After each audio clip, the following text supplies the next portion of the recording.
नमस्कार, मी पूनम कर्णिक अन्नपूर्णा किचन मध्ये तुमचं खूप मनापासून स्वागत करते। आज आपण एक बटाट्याची चटकदार भाजी बघतोय। साहित्य अगदी कमी आहे, चला आपण पटकन बघून घेऊया। आपण या ठिकाणी 4 मध्यम आकाराचे बटाटे घेतले आणि त्याची सालं काढून घेतली आणि त्याच्या अशा मध्यम आकाराच्या फोडी करून घेतल्या आणि त्या पाण्यामध्ये ठेवल्या, कारण बटाटा काळा पडतो म्हणून तो पाण्यात ठेवायचा असतो। शिवाय आपल्याला एक कांदा लागणार आहे। एक मोठा कांदा घेतलाय, तो आपण बारीक चिरून घेणार आहोत। एक टोमॅटो घेतलाय, तो बारीक चिरून घेणार आहोत। 8-10 कढीपत्त्याची पानं आहेत। थोडीशी कोथिंबीर घेतली आपण। आपल्याला मोहरी लागणार आहे अर्धा छोटा चमचा, जिरे लागणार आहे अर्धा छोटा चमचा, हळद आहे पाव छोटा चमचा, हिंग लागणार आहे पाव छोटा चमचा आणि या ठिकाणी आपण कांदा लसूण मसाला घेतलेला आहे, तो 2 मोठे चमचे घेतलाय आपण। तर या भाजीसाठी आपल्याला हा कांदा लसूण मसालाच लागणार आहे, तर तो आपण 2 मोठे चमचे घेतलेला आहे। चवीनुसार मीठ लागणार आहे आणि थोडंसं तेल लागणार आहे फोडणीला। आता आपण भाजीला फोडणी करून घेऊ। आपण एका कढईमध्ये तेल तापवून घेतलंय, त्यामध्ये आपण सगळ्यात आधी मोहरी घालूया।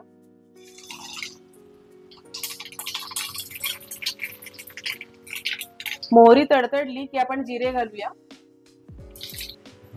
त्यानंतर हिंग घालतोय आपण, कढीपत्त्याची पानं। आता आपण चिरलेला कांदा घालणार आहोत। एक कांदा मोठा आपण चिरून घेतला बारीक। कांदा आता आपल्याला लाल करून घ्यायचा आहे। कांदा थोडासा लाल झाला की त्यानंतर आपण टोमॅटो घालून घेणार आहोत।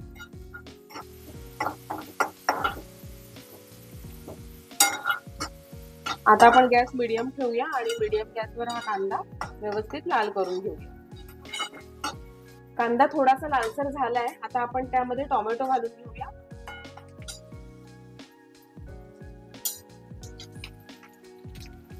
एक मध्यम आकाराचा टोमॅटो बारीक चिरून घेतला आणि तो आपण यामध्ये घातला। आता टोमॅटो घातल्यानंतर सुद्धा आपण हे थोडंसं परतून घ्यायचंय। मीडियम गॅसवर हा कांदा टोमॅटो आपण व्यवस्थित परतून घेतोय। 1 मिनिटभर आपण हे परतून घेऊया आणि त्यानंतर आपल्याला मसाला घालून घ्यायचा आहे। कांदा टोमॅटो व्यवस्थित परतून झालाय। आता आपण यामध्ये हळद घालूया, पाव छोटा चमचा। त्यानंतर आपण हा मसाला घेतलाय कांदा लसूण मसाला, 2 चमचे घेतलाय तो, 2 मोठे चमचे।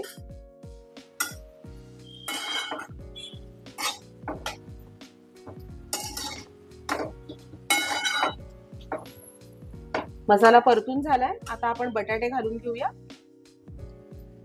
4 मध्यम आकाराचे बटाटे आपण घेतले होते, ते आपण घालतोय याच्यात आणि आता आपण हे व्यवस्थित परतून घेऊया। आपल्याला या भाजीमध्ये पाणी घालायचं नाहीये, आपण या भाजीवर झाकण ठेवणार आहोत आणि वाफेवर थोडंसं पाणी आपल्याला ठेवायचंय।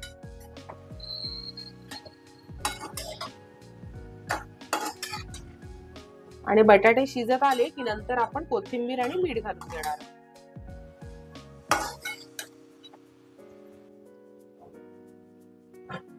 आता या भाजीवर आपण झाकण ठेवूया आणि झाकणावर आपल्याला थोडंसं पाणी ठेवायचंय। अर्धी वाटी पाणी ठेवते मी आणि गॅस आपण आता अगदी बारीक करायचा आहे, तर मंद आचेवर ही भाजी आपल्याला शिजू द्यायची। बरोबर 5 ते 7 मिनिटं झालेली आहेत आणि आपण मंद गॅसवर हे बटाटे शिजवून घेत होतो आणि आता आपण अजून एकदा हे परतून घेऊया अशा पद्धतीने। आणि आता आपण यामध्ये मीठ घालून घेऊया। बटाटे अजूनही शिजलेले नाहीये, अजून थोडे शिजावे लागणार आहेत, पण त्याआधी आपण यामध्ये मीठ घालून घेऊया। मीठ थोडं कमीच घालायचंय, कारण आपण कांदा लसूण मसाला वापरतोय, तर त्यामध्ये सुद्धा मीठ असतं। तर अशा पद्धतीने मीठ घातले आणि आता पुन्हा परतून घेऊया, सगळं व्यवस्थित एकजीव करूया आणि पुन्हा आपण यावर झाकण ठेवायचंय। आता आपण पुन्हा यावर झाकण ठेवतोय। झाकणावर थोडंसं पाणी आहेच, जे आपण मगाशी घातलं होतं आणि गॅस सुद्धा अगदी मंद आहे आपला आणि मंद गॅसवर अजून 5 मिनिटं आपण भाजी शिजून देऊया।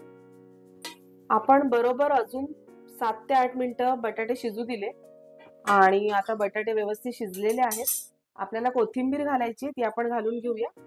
बारीक चिरलेली कोथिंबीर आपण घालतोय। तर आपण वाफेवरच ही भाजी शिजवून घेतली आहे। आणि बटाटे सुद्धा व्यवस्थित शिजलेले आहेत आणि आता आपण गॅस बंद करूया।